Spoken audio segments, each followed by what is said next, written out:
Richard Wilson, and I'm on a driving tour of the UK. And the thing about the country lanes is that you never know what you're going to see when you go round the corner. But I'm doing it without the aid of modern technology. No sat-nav for me. Very twisty-turny. I'm using the rather splendid collection of shell guides, first published in the 1930s, to see how Britain has changed over the decades.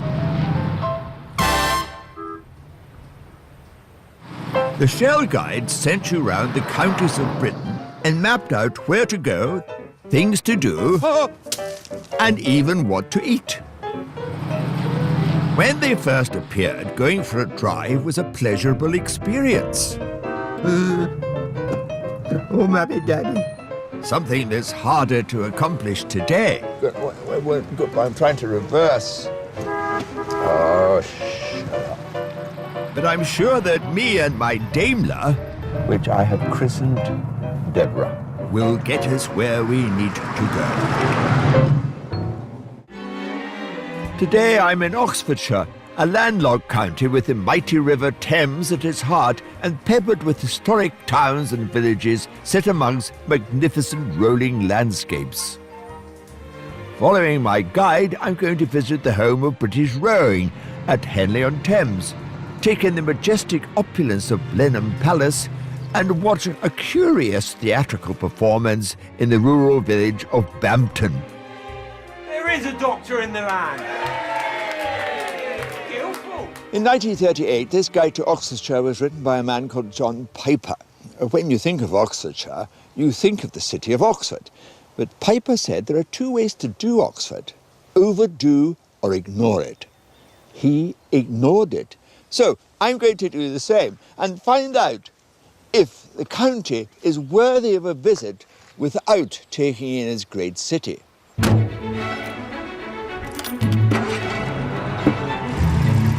I'm going to start my journey at Henley-on-Thames. In the guide, Piper says, coming from London to Oxford by the Great West Road, Henley strikes you as the first country town. And it seems to have that look today, in spite of only being 40 miles from the capital. The town lies along one of the most scenic stretches of the River Thames. The river was originally pivotal to trade between Oxford and London, but now is mainly used for sport and leisure. Henley is known throughout the world for its rowing history and annual regatta, which has been going on since 1839. Henley is a very pretty little town. As I remember, it gets quite a lot of traffic jams. Well, in fact, we might be in one now. Town traffic jams, the curse of modern-day life. But it wasn't like this in 1938. If you come to Henley, you've got to take in its famous sport. So I'm dropping into Leander Club, which is one of the foremost rowing clubs in the world. This unique fellowship has more medals to its name than any other single sporting club in the world. Founded in 1818, Leander Club has Sir Steve Redgrave and other great gold medalists as members. Are you Robert? I am. I'm Richard. Hi, how are you? Very nice to meet you. Welcome to Leander. I'm very pleased that Leander's colours are pink. Not enough pink worn, I say. Well, as a Leander member, I would certainly agree with you on that basis, but we've got 3,500 members around the world, all of whom are entitled to wear the pink. I like the club colour. That's a good start. Can I have a look? Indeed. Now, I don't know much about rowing, Robert, but I can tell that these are 8s, aren't they? Indeed. So these are 62 feet long. A really good boat like this would cost in the region of £35,000. Yeah. 35 grand for a canoe? Madness. They're all carbon fibre reinforced plastic. And how heavy are they? Well, they're very light indeed. Why don't you take hold of one end of it and just lift it a couple of inches off the rack, and you'll see what I mean. Oh, gosh. It's very light, but is it safe? How many rowing deaths are there? It's not dangerous. Of course it's not. In spite of Robert's valiant efforts to convince me rowing's safe, you're not going to catch me in one of those things. Ah, some young people, perhaps they can explain the appeal. Hello. Are you going rowing? Yes. What made you start rowing? I said, let's have a go. So Dad organised with John Pilgrim Morris, who coached Dad and Charlie. Oh, your father was a rower? Yeah. So he went to the 1918 Moscow Olympics in a pair. Right. And got a bronze medal. And are you enjoying it? Loving it. Loving it. I've moved to university to part-time so that I could just be down here more. Well, very good luck. Thank you very much. But I still don't think it's for me. What I do like about this whole rowing lark, though, is the style. The regatta has always been a chance to dress up. And shouldn't all racing. It's an excuse for spending a pleasant day upriver and showing off pretty frocks as well. And is still as popular today. A part of rowing culture that Henley's become world famous for in its 180-year history is the dress etiquette of the regatta. I've always fancied one of those jackets, so I'm off to get myself kitted out at Henley's go-to tailors. Lovely. Antique shorts. Oh, shut up.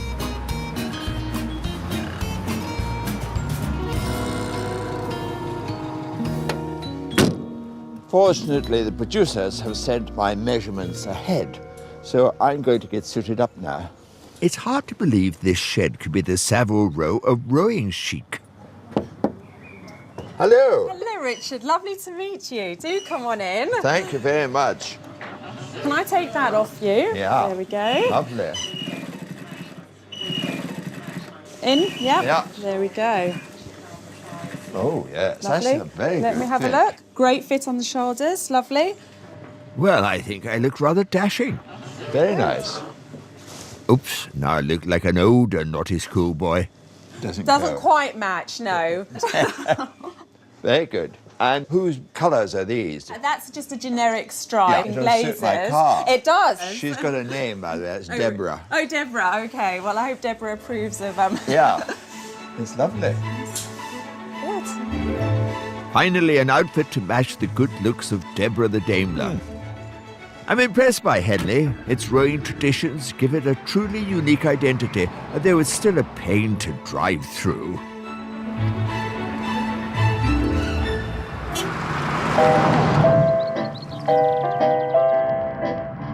The Oxfordshire Guide was originally published in 1938 and was updated again in 1953. The 53 edition features some strange-looking carvings on its front cover, and I'm intrigued to find out why they were given such prominence. So next is a trip along the A40 to the village of Swinbrook and the Church of St. Mary's.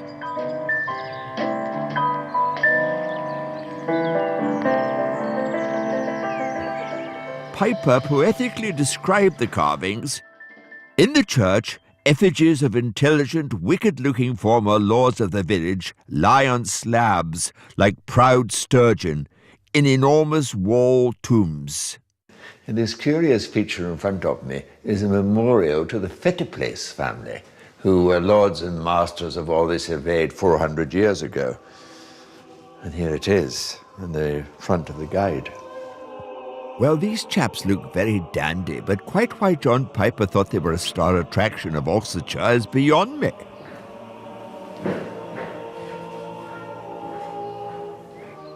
Thankfully, Swinbrook has a much more juicy secret up its sleeve, a family that once mixed with world leaders and caused something of a stir. These are the graves of 4 of the sisters from the infamous Mitford dynasty, one of the most renowned and some would argue controversial aristocratic families of the 20th century.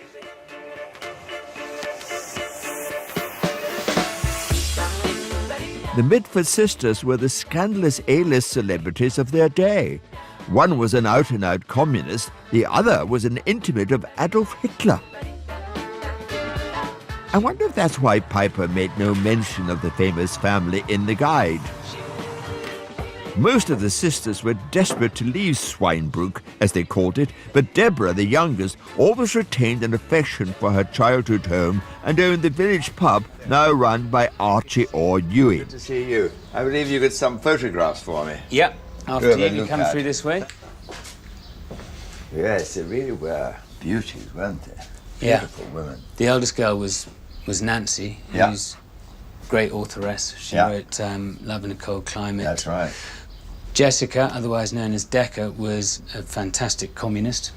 Diana married Sir Oswald Mosley, so she was into the whole fascist movement. Her and her husband, Sir Oswald, were imprisoned during the war at Shipton under Wychwood, which is just up the road. Oh, really? Yeah. Local. I'll go to Unity next. She was obsessed with the Führer. And what was the connection between the Mitfords and the Churchills? The Mitfords and Churchills were old family friends, and Winston Churchill was born up the road at Blenheim Palace. The interesting fact about this is that Unity was one of the only people in the world who knew both Adolf Hitler and Winston Churchill at the same time.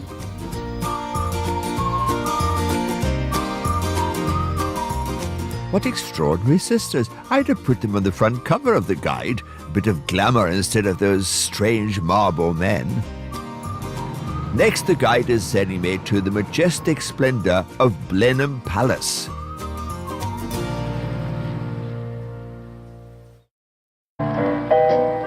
I'm Richard Wilson and I'm exploring Oxfordshire, but there's no high-tech sat-nav for me. Instead, I'm using the Shell Guide written by John Piper. For the next leg of my journey, I'm going to stop off at the birthplace of Winston Churchill, Blenheim Palace. I'm following the Shell Guide around Oxfordshire, but we're purposely ignoring the great city because we've all seen it a million times, and I want to know what else the county has to offer. And something to certainly rival Oxford City is Blenheim Palace, and I think such a posh location deserves a wardrobe to match, so I'm donning my Henley blazer for this grand occasion.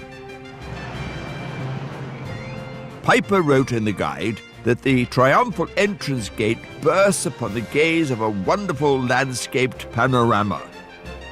And never a truer word was said. Oh, yes, look at that. What a perfect time to arrive. The light is wonderful. And there, oh, there's the house.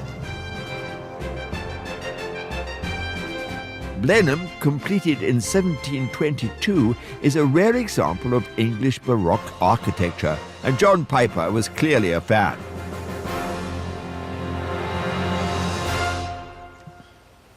As a sculptural piece of architecture, Blenheim is at once complex and clear.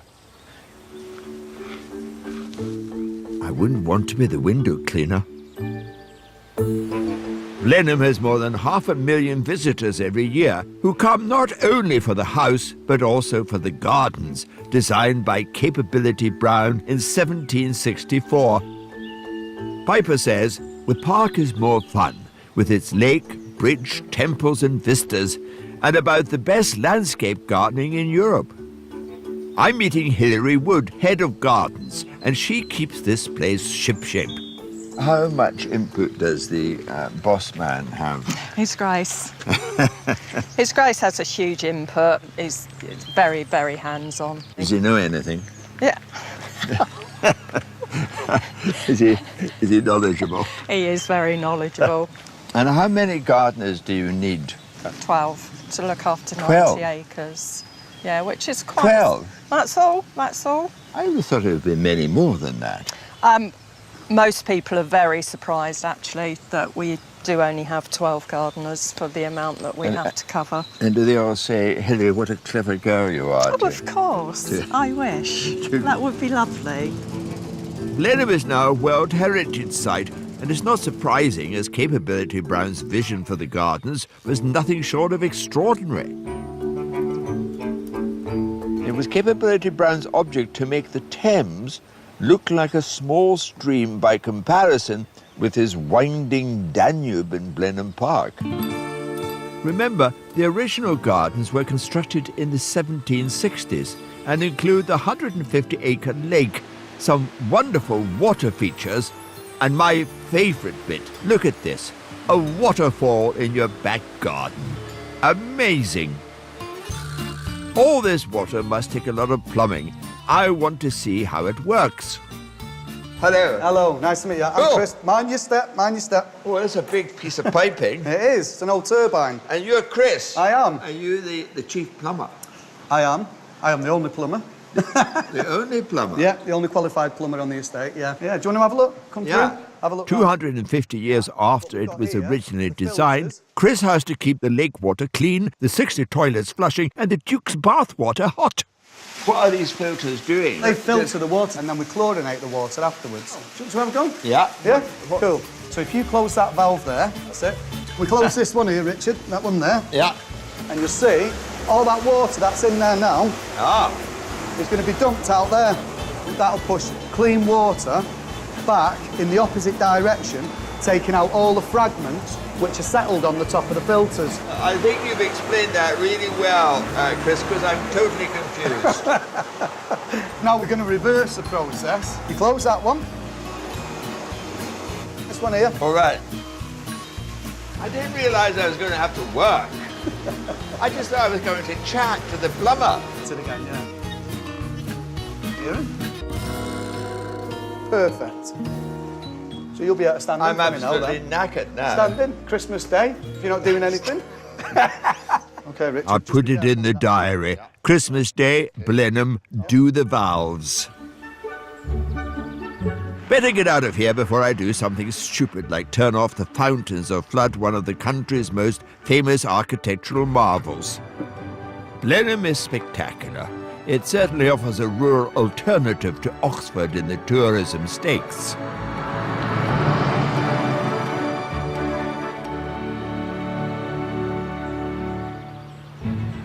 Next in my itinerary, I'm heading back on the A40 to Bampton, one of the many small villages mentioned in the guide.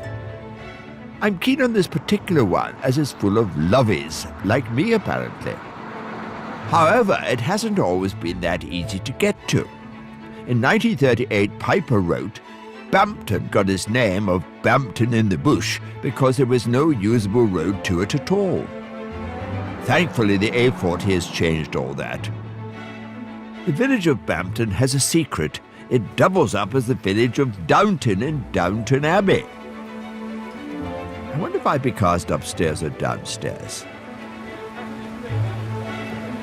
Downton's fame attracts fans from all over the world. From Belgium? Yes. To see... Yes, it's my favourite series. To see the filming of Downton? Yes. There's a danger you might come all the way from Belgium and they said you can get off. No, I don't think so. No, they're too nice for that. Anyway. Nice to see you. Bye. Thank you. Bye. What charming ladies. But I'm not going to hang around in this rain. Long before Downton, Bampton Village got a special mention in the guide for its traditional Morris dancing. But there's another theatrical tradition that's still going strong, and tonight is going on behind this door. Nigel. Welcome. Hi, I'm Richard. Hi. How are you? Very well. Come on in. Thank you very much. This way. Oh. There's a lot of people here. All friends. Hello. Hello. What a wonderful audience. In comes I. St. George. I'm watching something called mummering, a folk tradition that dates back to the 18th century, where amateurs disguise their faces with paint or masks to avoid being identified as beggars and put on short plays in pubs and houses, traditionally around Christmas. It's all great fun, but I've no idea what's going on. There is a doctor in the land. I can cure him without cutting his head off. Each village is a slightly different version of the play, but it always involves a quack doctor bringing someone back from the dead. Rise up thy head and fight once more.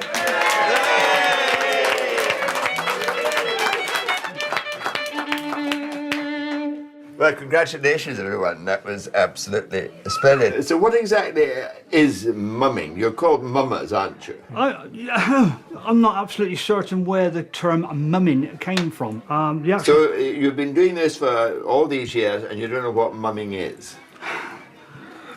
No. It's all right. It's a bit like the Morris dance. Do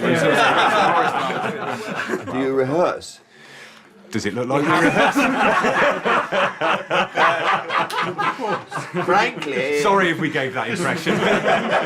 Frankly, no. I've never seen so much corpsing. It was disgraceful. We succeeded. But very funny. Good. Well done. Thank you very much. Thank you.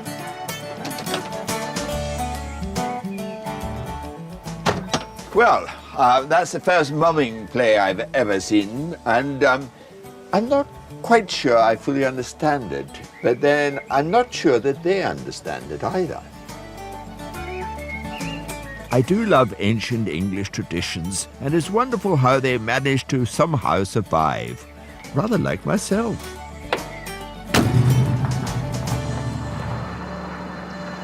Piper made the bold decision to ignore the great city of Oxford and instead explore some of the other delights to be found in the rest of the county. After following his advice, I didn't miss the dreaming spires one little bit.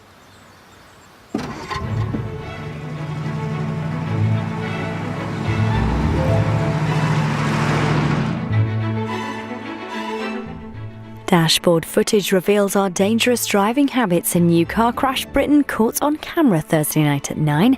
Next, what will Michael say in response to Gail's request? A Coronation Street continues here on ITV. And new Broadchurch is here at 9 as the secrets of the Sandbrook case unravel. And there's trouble for Hardy.